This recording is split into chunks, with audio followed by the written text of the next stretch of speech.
जैसा कि आप सभी पढ़ रहे होंगे आजकल कि चाइनीज रिसर्चर ने एक डेडलीस्ट कोरोना वायरस स्ट्रेन का पता लगाया।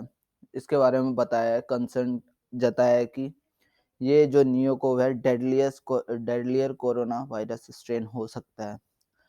जानने के लिए बने रहें। Welcome back to mindful study to all by Deepak Bhandari.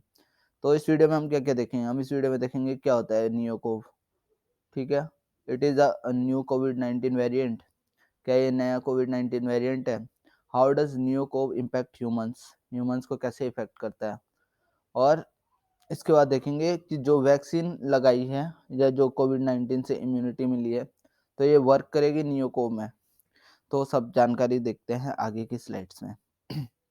तो जो नियोकोव है, ये स्ट्रेन है कोरोना वायरस का, जैसे था सार्स कोव 2, लेकिन ये स्ट्रेन है। स्ट्रेन और म्यूटेंट्स से तो आपको पता ही होगा, स्ट्रेन्स क्या होता है, डिफरेंटली अलग होता है। कोई भी वायरस के अलग अलग स्ट्रेन हो सकते हैं, ठीक है।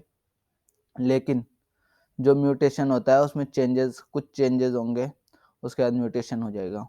तो जो Chinese academy of science institute of biophysics और जो ये वुहान यूनिवर्सिटी के रिसर्चर्स ने ये पता लगाया कि इन्होंने ये कंसर्न जताया है कि ये नियोकोव 2 है, ये बहुत डेडलियर स्ट्रेन हो सकता है। क्यों कहा गया है? क्योंकि ये अगर 3 लोगों को होता है तो उसमें से एक की जान जाना निश्चित है, ऐसा कहा गया है। तो नियोकोव है स्ट्रेन जो रिलेट करता है मिडिल ईस्ट रेस्पिरेटरी सिंड्रोम से, जो 2012 का है, साउथ अफ्रीका से आया था। ठीक है, सॉरी साउथ अफ्रीका नहीं, सऊदी अरेबिया से आया था 2012 में। ठीक है, जो अकॉर्डिंग टू द रिसर्चर्स है, नियोकोव में carry the high mortality rate, मतलब ये हाई मोर्टेलिटी रेट को कैरी करेगा मतलब, और इसका लेटेंट रेट भी बहुत हाई है। लेटेंट मतलब ओमिक्रॉन से भी तेज फैल सकता है ये मर्स। तो दूसरा पॉइंट क्या है? दूसरा पॉइंट है कि जो ये है कोविड-19 का वेरिएंट है कोई नहीं।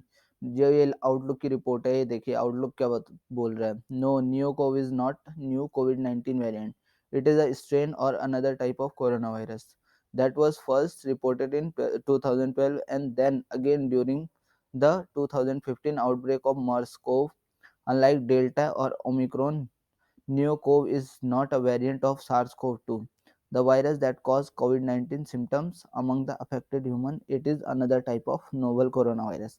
तो समझे इसका मतलब क्या है कि जो ये है NeoCov-2, तो ये कोई कोविड-19 का वेरिएंट नहीं है, लेकिन ये अलग है, बिल्कुल अलग स्ट्रेन है कोरोना वायरस का, जो फर्स्ट रिपोर्टेड किया गया था 2012 में। जैसे मैंने आपको बताया, सऊदी अरेबिया में, मर्स बोलते थे इसको, मिडिल ईस्ट रेस्पिरेटरी सिंड्रोम, क्योंकि ये मिडिल ईस्ट में है सऊदी अरेबिया, तो वहीं से फैला था। आउटब्रेक जहाँ से होता है ना, वहीं से इसका नाम पड़ता है, तो मर्स उसका नाम वहाँ से पड़ा था। और ये another type of novel corona virus है। तीसरा है कि ह्यूमन बींग से कैसे फैलता है। तो एज सो फार मतलब ये सबसे पहले बैट्स में पाया जाता है, जो नियोकोव है, तो ये बैट्स में पाया जाता है। लेकिन स्टडी पब्लिश की गई जो बायोरक्सिव वेबसाइट है, इसने कोटेड किया है कि जो रशियन न्यूज़ पोर्टल है Sputnik states that there is a possibility of Neocov and its close relative PDF 2180 infecting humans। देखो, न्यूकोव के बारे में तो सब पता रहे होंगे, लेकिन ये इसका एक क्लोज रिलेटिव है PDF 2180 कोव, ये इन्फेक्ट कर रहे हैं ह्यूमन को। ठीक है, अगर एक just one mutation away from the being able to penetrate the human immune system, अगर बैट्स वाले जो ये है, बैट्स में होता है जो नियोकोव, तो इससे अगर एक म्यूटेशन हो गई ना, तो ये पेनिट्रेट कर जाएगा ह्यूमन इम्यून सिस्टम को, जैसे कोरोना वायरस ने किया। ठीक है, और फिर अगर इसमें फिर एक और म्यूटेशन हो गया, तो ये बहुत तेजी से फैलेगा और ये बहुत फैटल होगा। ठीक है, फिर extensive mutation in RBD region of the SARS-CoV-2 variant, especially the heavily mutated Omicron variant. These viruses may hold a latent potential to infect humans through further adaptation via antigenic drift, the paper side, जो ये paper publish किया गया इनके द्वारा, तो इन्होंने कहा है कि ये ओमिक्रॉन से भी तेज फैल सकता है।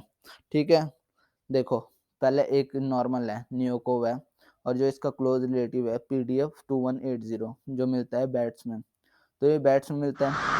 तो अगर इसमें एक म्यूटेशन होगा तो ये ह्यूमन के इम्यून सिस्टम को पेनिट्रेट कर जाएगा, पेनिट्रेट कर लिया तो ठीक है, लेकिन अभी फैल नहीं रहा है एक से दूसरे ह्यूमन में। तो जब ये अगर इसमें एक और म्यूटेशन हो जाएगा, हेवीली म्यूटेटेड हो जाएगा ये, तो ये फिर फैलने लग जाएगा, ठीक है? फैलने लग जाएगा एक दूसरे ह्यूमन में, और ओमिक्रॉन से भी तेज इसका वो होगा, क्या होगा? ओमिक्रॉन से भी तेज फैलेगा। तो ये बहुत ज़्यादा, और 3 में से 1 इंसान की मृत्यु हो सकती है। अब लास्ट पॉइंट क्या था? लास्ट पॉइंट क्या था कि जो हमने वैक्सीन ली है और क्या बोलते हैं, जो इम्यूनिटी डेवलप की है, वो हमें बचा सकती है इससे? तो इसका आंसर नहीं है। क्यों? क्योंकि जो इसका ये है, न्यूकोव है, ये binded differently with ACE2 receptor से। जो SARS-CoV-2 का अलग रिसेप्टर होता है, जो बाइंड अलग उससे होता है। बाइंड मतलब जैसे कोरोना वायरस के ऊपर एक प्रोटीन की वो होती है, तो उसकी जगह ACE2 है, ठीक है? तो ये अलग हो गया, डिफरेंट हो गया, तो इसके लिए हमने वैक्सीन ली नहीं है, एंटीबॉडीज़ डेवलप की नहीं है, तो कैसे हम इम्यूनिटी वो कर सकते हैं? सो इतना ही था इसके बारे में। I hope you like the information, और stay healthy and stay safe, और प्लीज़ एक्सरसाइज करते रहिए जितना हो सके। Thank you so much. जय हिंद, जय भारत।